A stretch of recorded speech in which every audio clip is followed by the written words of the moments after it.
मरहबा मरहबा मरहबा। अल्हम्दुलिल्लाहि नहमदुहु व नस्तईनुहु व नस्तगफिरुहु व नु'मिनु बिही व नतवक्कलु अलैहि व नऊज़ु बिल्लाहि मिन शुरूरि अनफुसिना व मिन सय्यिआति अअमालिना। मन यहदिहिल्लाहु फला मुज़िल्ल लहु व मन युज़लिलहु फला हादिय लहु। व नशहदु अल्ला इलाहा इल्लल्लाहु वहदहु ला शरीक लहु व नशहदु अन्न सय्यिदना व मौलाना मुहम्मदन अब्दुहु व रसूलुहु सल्लल्लाहु तबारक व तआला अलैहि व अला आलिहि व अस्हाबिहि व अज़वाजिहि व ज़ुर्रिय्यातिहि व बारक व सल्लम तस्लीमन कसीरा।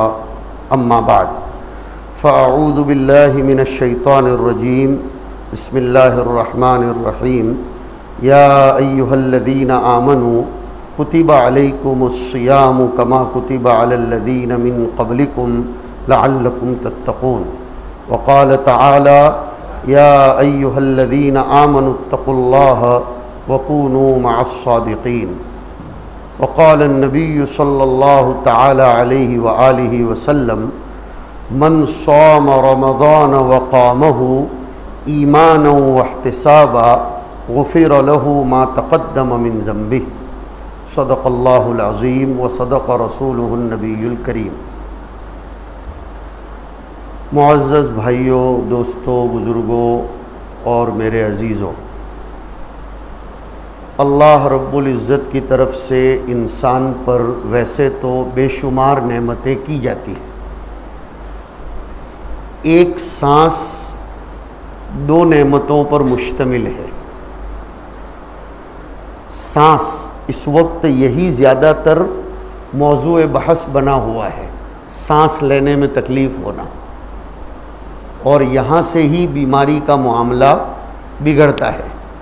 सांस में दुश्वारी हुई, सांस में तकलीफ़ हुई, सांस अटक गया, ऑक्सीजन लेवल नापा जाता है। वो अगर डाउन हो गया और 98-95 से कम होता होता अगर 70 के अराउंड चला गया तो ये अच्छी अलामत नहीं है। आप उसको पढ़ते, सुनते और देखते भी हो। आज तक हमें अपनी सांस की कोई कीमत थी नहीं थी। आज तक हमें ऑक्सीजन की कोई कीमत थी नहीं थी, बल्कि हम जानते भी नहीं थे और इसके बारे में गौर भी नहीं करते थे। अल्लाह की तरफ से प्रोवाइड किया हुआ ऑक्सीजन तो कभी कम नहीं हुआ, और उसने कभी ऑक्सीजन का बोतल बेचा नहीं। उसने कभी ये नहीं कहा कि मेरा ऑक्सीजन तुमको इतने पैसे रोज़ाना सुबह सदक़े के नाम से भी डालोगे तो ऑक्सीजन मिलेगा, ऐसा भी नहीं कहा। उसने ऑक्सीजन को आम कर दिया है, मुफ्त कर दिया है। हर आने जाने वाले के लिए ऑक्सीजन को आम कर दिया, बल्कि यहाँ तक फरमाया कि ये ट्रीज़, ये दरख्त जो oxygen during the day time, दिन के वक्त में प्रोवाइड करते हैं ऑक्सीजन, वहाँ दरख्तों के नीचे पेशाब पानी करने वाले पर लानत की गई है। कभी सोचा कि इस्लाम पोल्यूशन का कितना ख्याल करता है कि पोल्यूशन बिगड़ना नहीं चाहिए और आबो हवा में आलूदगी और बिगाड़ नहीं होना चाहिए। हदीस शरीफ में आया इत्तकू अल-मलाइन सलासत, 3 ऐसी जगहों से बचो कि उन जगहों पर लानत आती है। कहाँ कहाँ? एक तो जो आदमी तालाब या हौज या नदी या बोरिंग या कुआं या दरिया या समंदर के किनारे पर पेशाब पानी करता हो, उस पर लानत बरसती है। हाँ, क्यों? इसलिए कि उससे मनुष्य के जीवन को, इंसान की लाइफ को और इंसान की ज़िंदगी को प्रोवाइड होने वाले पानी में बिगाड़ पैदा होता है। अगर आप दरिया के किनारे पर पेशाब पानी करोगे, कोई कुएं के किनारे पर पेशाब पानी करोगे, तो वो तो इस्तिंजा अंदर चला जाएगा। या कम से कम उलमा ने लिखा और आप हजरात को इस पर रिसर्च करना चाहिए। अमेरिका के डॉक्टरों ने रिसर्च किया कि अगर जदीद टेक्नोलॉजी के ज़माने में अगर कोई शख्स समंदर के किनारे पर, तालाब के, बोरिंग के, कुएं के किनारे पर पेशाब पानी करता हो और वो इस टेक्नोलॉजी की बुनियाद पर अगरचे वो इस्तिंजा अंदर न जाता हो, लेकिन वो इस्तिंजे के ऊपर से गुजरने वाली हवा उस पानी में मिल जाती है और पानी में जो ऑक्सीजन है उसको बिगाड़ देती है और इंसान की ज़िंदगी ख़तरे में पड़ती है। हमारे आका अलैहिस्सलातु वस्सलाम ने कितना बड़ा एहसान फरमाया। वैसे ही थोड़ा रहमतुल लिल आलमीन फरमाया गया है। और आगे क्या फरमाया? रास्ते के बीचों बीच जो आदमी पेशाब पानी करता है, मतलब गंदगी फैलाता है, लोग गुजरते हैं वहाँ, किसी की गाड़ी गुजरती है, किसी की साइकिल जाती है, कोई पैदल जा रहा है और आप वहाँ बीचों बीच पेशाब कर रहे हैं। मैं सिंगापुर गया था, वहाँ कुछ लोगों ने मुझे सुनाया, पहले ही दिन में पहुँचा, रात को वहाँ होटल में रुका तो कुछ दोस्तों ने बताया कि मुफ्ती साहब आप इंडिया से तशरीफ़ लाए हैं, आपके कान में ये बात डाल देनी चाहिए कि यहाँ सिंगापुर में रास्ते में थूकने वाले को $100 का फ़ाइन लगता है। $100 मतलब 70 रुपीज़ के भी आजू बाजू, रास्ते में थूकने वाले को। मैंने कहा तुम मुझे क्या सिखाते हो कि रास्ते में नहीं थूकना चाहिए? मेरे आका अलैहिस्सलातु वस्सलाम ने बहुत पहले सिखा दिया है कि रास्तों में गंदगी नहीं फैलानी चाहिए। और तीसरा जो अभी मैंने आपको जिक्र किया, दरख्त के नीचे पेशाब पानी करने से मना किया गया है। क्यों? आने जाने वाले काफिले दरख्त के नीचे बैठते हैं, आराम करते हैं। अब आप वहाँ पेशाब पानी करें, गंदगी फैलाएं या खाना खाकर वहीं पुड़िया फेंक दें। मुझे माफ़ कीजिए, एजुकेशन सिर्फ डिग्रियां पाने के लिए नहीं हुआ करता है, सिस्टम ऑफ लाइफ को डिसिप्लिन वाली बनाने के लिए एजुकेशन होता है। एक आदमी के पास एजुकेशन न हो, डिग्री न हो और वो कोई डिग्री होल्डर न हो, लेकिन उसकी लाइफ सिस्टमेटिक है, वो रास्तों में थूकता नहीं है, गंदगी नहीं फैलाता, केले खाकर उसका छिलका फेंक नहीं देता या ये वो नहीं करता, तो मैं समझता हूँ वो 1000 गुना बेहतर है उस बच्चे के या उस स्टूडेंट के मुकाबले में जिसके पास भले बीएससी और बीई और पीएचडी और एमएस और एमडी और अल्लाह जाने कितनी कितनी डिग्रियां हों। इल्म जो है, एजुकेशन जो है, वो ज़िंदगी में इनकलाब पैदा करने के लिए आता है, वो इंसान की ज़िंदगी को संवारने के लिए आता है। हम सबको अपने अपने गरेबानों में झांक कर देखना चाहिए कि आखिरी 15-20 साल से एजुकेशन एजुकेशन एजुकेशन का नारा है, लेकिन क्या इस एजुकेशन के ज़रिए इंसान की ज़िंदगी को बनाने की जो तालीम और पैगाम है वो आया? अगर कोई जाहिल आदमी रास्ते में चलते चलते चूड़ा खाकर या भजिए खाकर उसके अंदर का कचरा फेंक देता हो तो हमें उतना ताज्जुब नहीं होगा जितना पढ़ा लिखा तबके का, चाहे मदरसे का हो चाहे स्कूल का हो, ऐसा कोई बच्चा पार्क में बैठे बैठे कुछ खा लिया फेंक दिया, या रास्ते में चलते चलते कुछ खा लिया फेंक दिया, या हॉस्टल में से उतरते उतरते सीढ़ी पर थूक दिया, ये निहायत बेकार और बेवकूफ़ाना तरीक़ा है। इस्लाम ऐसी चीज़ों को मना करता है, इसलिए कि इस्लाम का फंडामेंटल है न किसी को नुकसान पहुंचाओ न खुद नुकसान उठाओ। दोनों बातें, खुद भी नुकसान नहीं उठाने का और किसी को नुकसान पहुंचाने का भी नहीं। आपने सुना होगा घर से निकलते वक्त एक दुआ पढ़वाई जाती है, नहीं तो आज से पढ़ो। और मेरी आपको सबको ये रिक्वेस्ट है कि अपने घर के दरवाजे के इनसाइड वो दुआ प्रिंट करके लगा देनी चाहिए। हुजूर अकरम सल्लल्लाहु अलैहि वसल्लम फरमाते हैं जब आदमी घर से बाहर निकले और ये पढ़े बिस्मिल्लाह तवक्कलतु अलल्लाह ला हौला वला कुव्वता इल्ला बिल्लाह अल्लाहुम्मा इन्नी अऊज़ु बिका मिन अन अदिल्ला औ उदल्ला औ अज़िल्ला औ उज़ल्ला औ अज़लिमा औ उज़लमा औ अजहला औ युजहला अलैया। हुजूर ने फरमाया रास्ते में कोई एक्सीडेंटली तकलीफ उसको नहीं पहुंचेगी, बल्कि ये फरमाया कि जो ये दुआ पढ़ लेता है बिस्मिल्लाहि तवक्कलतु अलल्लाह ला हौला वला कुव्वता इल्ला बिल्लाह, तो शैतान एक दूसरे से कहते हैं कि कई फलक बिरजुलिन कद हुदिया व कुफिया व वकिया। मैं सुनाता हूँ उसका तर्जुमा। शैतान एक दूसरे से कहते हैं अरे भाई अब तेरा कुछ नहीं चलेगा, इसलिए कि इसने तो घर से निकलते वक्त ही बख्तर पहन लिया, इसने तो घर से निकलते वक्त ही बुलेट प्रूफ जैकेट पहन लिया। मैं इस जमाने के एतबार से तर्जमा कर रहा हूं। इसने तो घर से निकलते वक्त ही हेलमेट पहन लिया, इसने तो घर से निकलते वक्त ही ऐसे जूते पहन लिए हैं कि अब कुछ नहीं हो सकता। तेरा कैसे बस चलेगा उस आदमी के बारे में जिसको हिदायत दे दी गई, जिसको बचा लिया गया और जिसकी अल्लाह की तरफ से सारी ज़रूरतें पूरी कर दी गई। हमें दुआएं सीखनी चाहिए। दुआएं हमारे लिए हथियार का काम देती हैं। इंसान की ज़िंदगी में दुआएं बहुत अहम हैं। मैं एक बहुत अजीब कीमती बात सुनाता हूँ।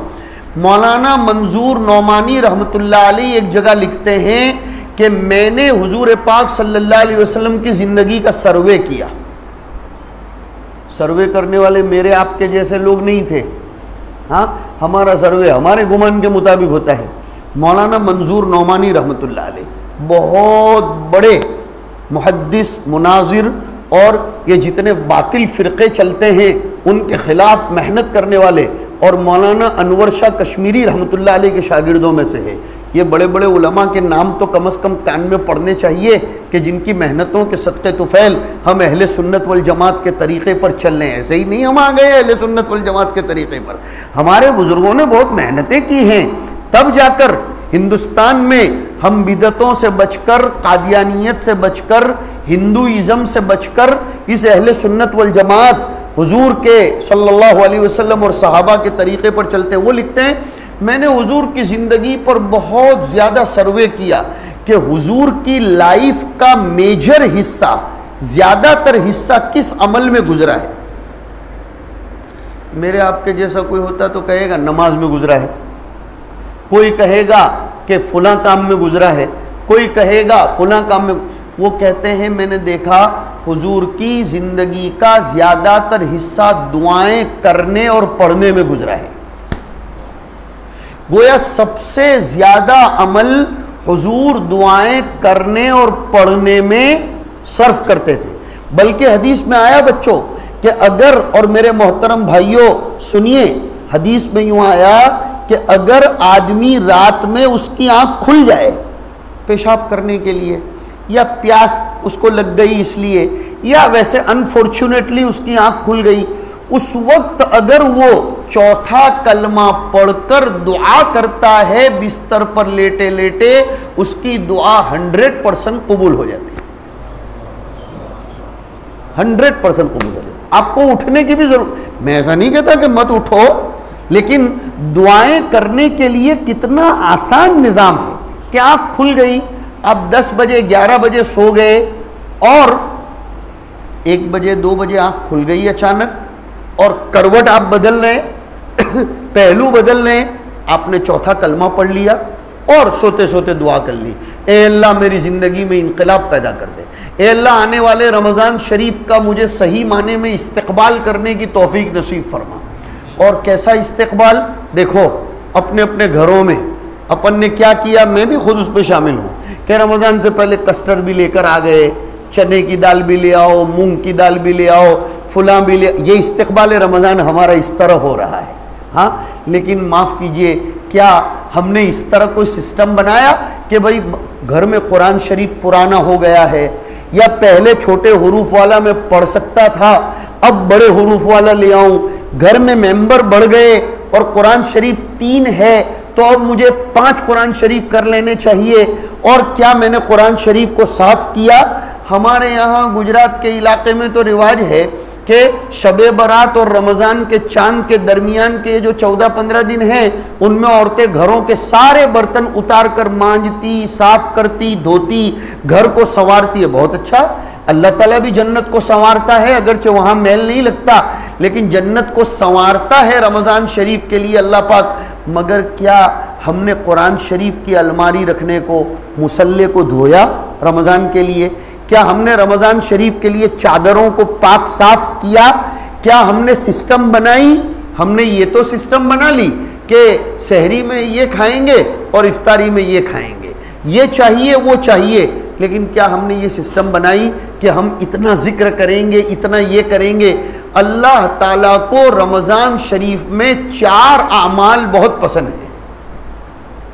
सुनो, अल्लाह ताला को रमज़ान शरीफ में 4 आमाल बहुत पसंद है। एक तो शहादत, शहादत यानी अल्लाह के एक होने की गवाही देना, अशहदु अल्ला इलाहा इल्लल्लाह व अशहदु अन्ना मुहम्मदन रसूलुल्लाह। दूसरा अमल अल्लाह रब्बुल इज़्ज़त को रमज़ान शरीफ में जो पसंद है वो है इस्तिग़फ़ार, कसरत से इस्तिग़फ़ार करना, अस्तग़फ़िरुल्लाह। अगर पूरा इस्तिग़फ़ार याद नहीं है, वरना पूरा इस्तिग़फ़ार कितना प्यारा है, अस्तग़फ़िरुल्लाह अल्लज़ी ला इलाहा इल्ला हुवा अल हय्युल क़य्यूम व अतूबु इलैह। कितना प्यारा इस्तिग़फ़ार है। क्या माना इसका? मैं अपने गुनाहों की माफ़ी मांगता हूँ उस अल्लाह से जिसके सिवा कोई माबूद नहीं, जो हमेशा से ज़िंदा है, ज़िंदा रहेगा और सारे आलम के निज़ाम को संभालने वाला है। हमारा अल्लाह कितना प्यारा है, कभी सोता ही नहीं।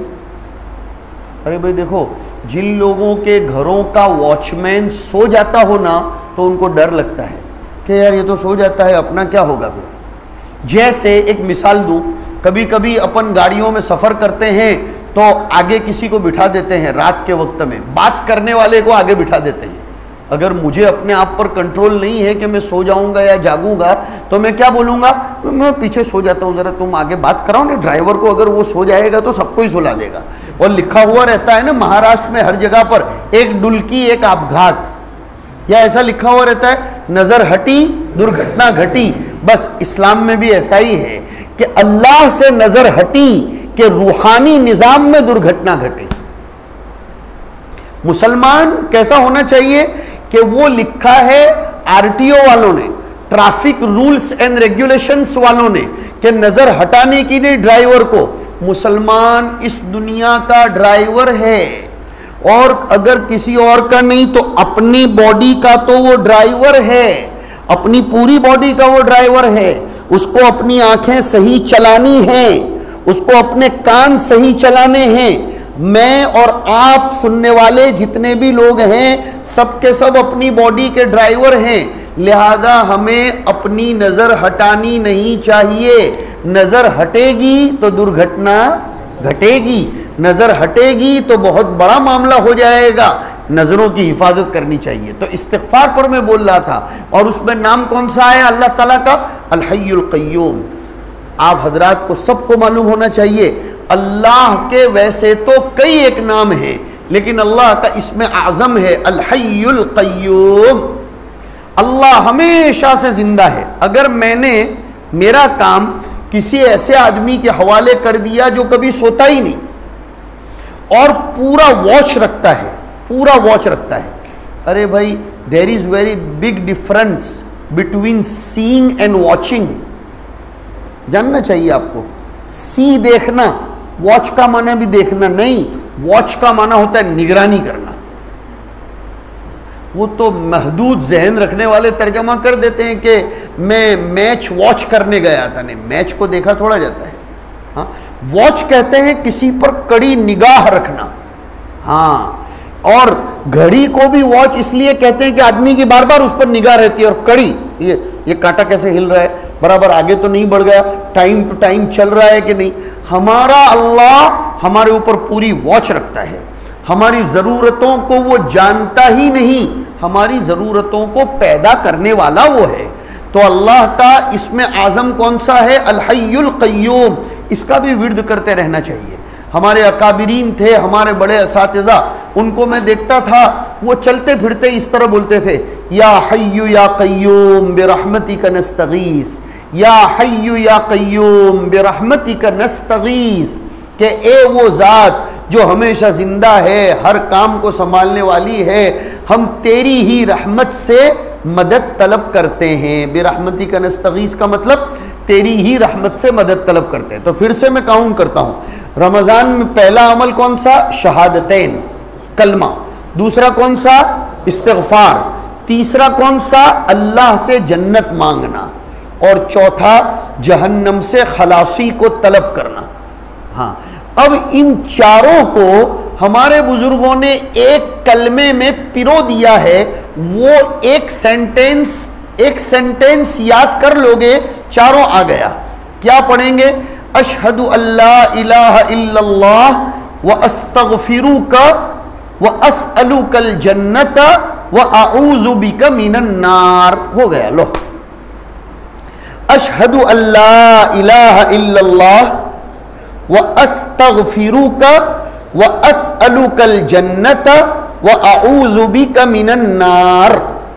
वैसे भी एक अमल बता देता हूं, फजर के बाद और मगरिब के बाद जो आदमी 7 मरतबा 7 टाइम्स मॉर्निंग एंड इवनिंग ये पढ़ ले, अल्लाहुम्मा अजिरनी मिनन नार। क्या पढ़ ले? अल्लाहुम्मा अजिरनी मिनन नार। तो जहन्नम खुद अल्लाह से कहती है, ओहो कितनी बड़ी बशारत, जहन्नम खुद अल्लाह से कहती है, ए अल्लाह ये मुझसे तेरी पनाह तलब करता है, इसको मुझसे दूर रखना। जहन्नम खुद हमारे लिए सिफारिश करती है कि अल्लाह ये मुझसे तेरी पनाह तलब करता है, उसको तू मुझसे दूर रखना। तो हम में से हर एक अभी से इसको शुरू कर दे कि फजर के बाद और मगरिब के बाद अल्लाहुम्मा अजिरनी मिनन नार ये 7 मरतबा पढ़े। तो मैंने आपको 4 अमल बताए जो रमजान शरीफ में करने हैं, इससे जिंदगी पूरी बदल जाएगी। खास तौर पर बताऊं, इस्तिग़फ़ार के साथ इंसानी जिंदगी का बहुत बड़ा ताल्लुक है, गहरा। इस्तिग़फ़ार कहने के लिए इस्तिग़फ़ार है, लेकिन इस्तिग़फ़ार की बरकत से आदमी अल्लाह के बहुत करीब तक पहुंच जाता है, एकदम करीब पहुंच जाता है। क्यों? अल्लाह को अपने बंदे की तरफ से कोई अमल इतना पसंद नहीं है जितना इस्तिग़फ़ार पसंद है। हजरत आदम अलैहिस्सलातु वस्सलाम को जब जमीन पर उतारा गया तो हजरत आदम अलैहिस्सलाम ने ऐसा थोड़ा फरमाया था, शैतान ने मेरे को भड़का दिया इसलिए मैंने ऐसा, हालांकि बात तो ऐसी ही थी। हम लोग क्या बोलते हैं बैठे बैठे, माफ़ करना, हाँ बहुत सही फैक्ट बात करता हूँ, हम लोग बैठे बैठे आरएसएस वालों ने ऐसा किया इसलिए ऐसा हुआ, बजरंग दल वालों ने ऐसा किया इसलिए हुआ। हजरत आदम अलैहिस्सलाम ने अपनी कोताही और कमजोरी का दूसरों पर टोपला नहीं डाला था, बल्कि हम सबको मालूम है कि हजरत आदम अलैहिस्सलाम ने जमीन पर उतरते ही अपनी तरफ निस्बत की थी, रब्बना ज़लमना अनफुसना व इल्लम तग़फिर लना व तरहमना लनकूनन्न मिनल खासिरीन। मेरे बहुत प्यारे भाइयों, मेरे दोस्तों, अजीज़ों, ये ज़माना है अपने खुद के मुहासबा करने का। ये शैतानी चाल है कि दूसरों पर डाल दिया जाए, ये शैतानी चाल है कि हम अपनी कमज़ोरियों, आने वाले हालात, बिगड़ते हुए हालात, इसकी पूरी जिम्मेदारी दूसरों पर डाल देते हैं और अपना मुहासबा करते ही नहीं।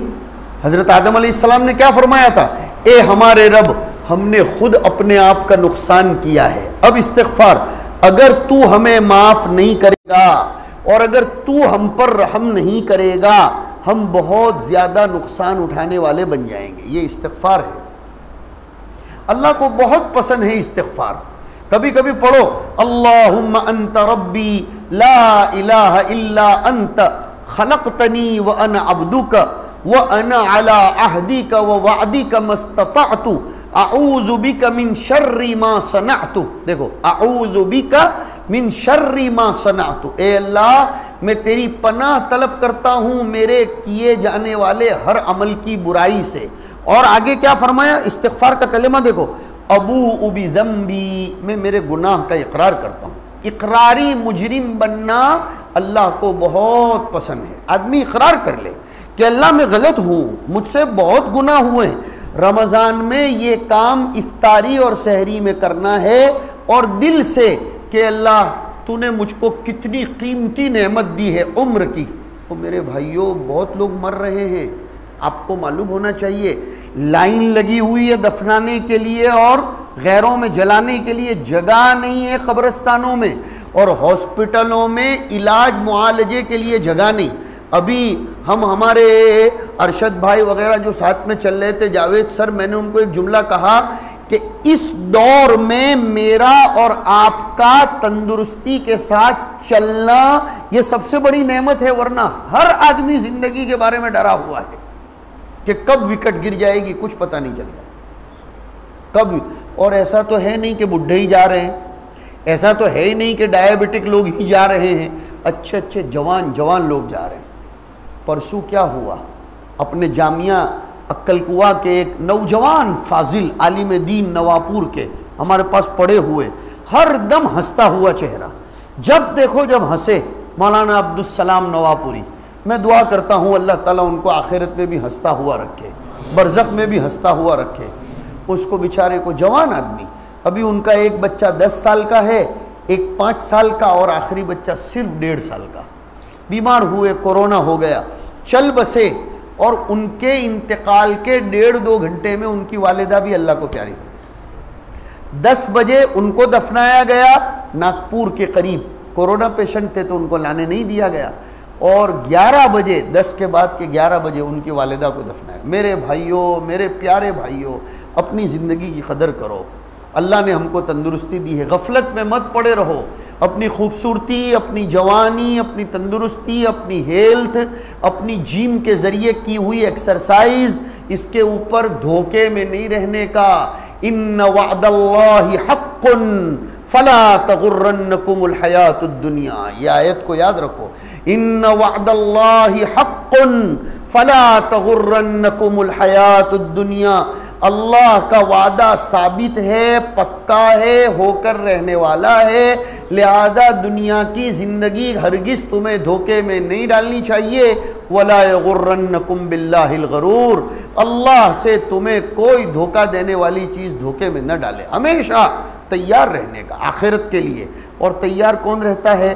जिसके पास कुछ अच्छे अमाल हों। ये रमज़ान का महीना हमारी ज़िंदगी को यू टर्न देने के लिए आता है। मैं एक मिसाल दूं आपको, मैं भी कभी कभी सफ़र में गूगल मैप चालू करता हूं, हमारे सुनने वाले लोग सब समझ जाएंगे। गूगल मैप आप कहीं भी चालू करो, सबसे पहली आवाज़ वो देगा कि यू टर्न ले लो, उसकी शुरुआत ही वहीं से होती है। हालांकि अपने को कभी कभी ऐसा हो भी रहा है यार कि मैं सही रास्ते पर चला, लेकिन मैंने एक मर्तबा एक बहुत बड़े इंजीनियर से कनाडा में पूछा था, सॉफ्टवेयर का इंजीनियर है वो, बहुत बड़ा, अपने यहाँ जैसा नहीं कि किसी को भी बोल दिया कि सॉफ्टवेयर का इंजीनियर, यानी बहुत, यहाँ तो माशाल्लाह चलते फिरते लोग भी सॉफ्टवेयर इंजीनियर बन जाते हैं, वहाँ हर एक को ये डिग्री नहीं मिलती। हाँ, मैंने उनको पूछा कि यार ये क्या बात है, अपनी गाड़ी सीधी सीधी चल रही है फिर भी वो बोलता है यहाँ तो, अभी आप लोग हंसे तो मैं आपको और हंसाऊं, ज़रा मोबाइल को इधर उधर करते भी आ गया, का क्या है, का मेरा बेटा सॉफ्टवेयर इंजीनियर है माशाल्लाह, सिम कार्ड इधर उधर करना भी आया तो का सॉफ्टवेयर इंजीनियर है। बेवकूफ़ बनने बनाने की दुनिया है। हाँ, इस मुल्क को चलाने वाले भी ऐसे और चलने वाले भी ऐसे, इसलिए कि वो तो सब मामला ऐसा ही रहता है। अल्लाह ताला ही हम लोगों को अक्लमंद बनाए, अपने को ऐसा बेवकूफ़ नहीं बनना है और न बनाना है, न बेवकूफ़ बनना है और न बनने का भी नहीं बेवकूफ़। मुसलमान भोला भाला नहीं होता, मुसलमान होशियार होता है, याद रखो। मुसलमान ऐसा नहीं बोलता आ बेल सिंह मार, हाँ, वो क्रिश्चियनिटी में है। क्रिश्चियनिटी में क्या है कि एक तमाचा किसी ने मारा तो बोलेगा ले दूसरा भी मार। नहीं नहीं नहीं नहीं, इस्लाम में ऐसा नहीं है। इस्लाम, मैंने अभी तो आपको दुआ सुनाई थी कि घर से निकलते वक्त क्या दुआ, ए अल्लाह मैं तेरी पनाह तलब करता हूँ, मैं जालिम भी न बनूँ और मजलूम भी न बनूँ। हाँ, किसी को मारने का भी नहीं, किसी का मार खाने का भी नहीं, हाँ, किसी को धोखा देने का भी नहीं और किसी से धोखा खाने का भी नहीं, होशियार रहने का। ऐसा विजडम, हम ऐसे वाइज होने चाहिए, फुलिश मैन की तरह नहीं, होशियार बेदार मगज, चलते फिरते चौंकते फड़कते रहने का। कबूतर से अपनी ज़िंदगी सीखो। कबूतर को दाने डालो तो वो दाने खाने तो आता है लेकिन अपने पर ऐसे बिल्कुल ऐसे ऐसे रखता है, ज़रा आपने कोशिश की कि वो फ़ौरन उड़ जाता है।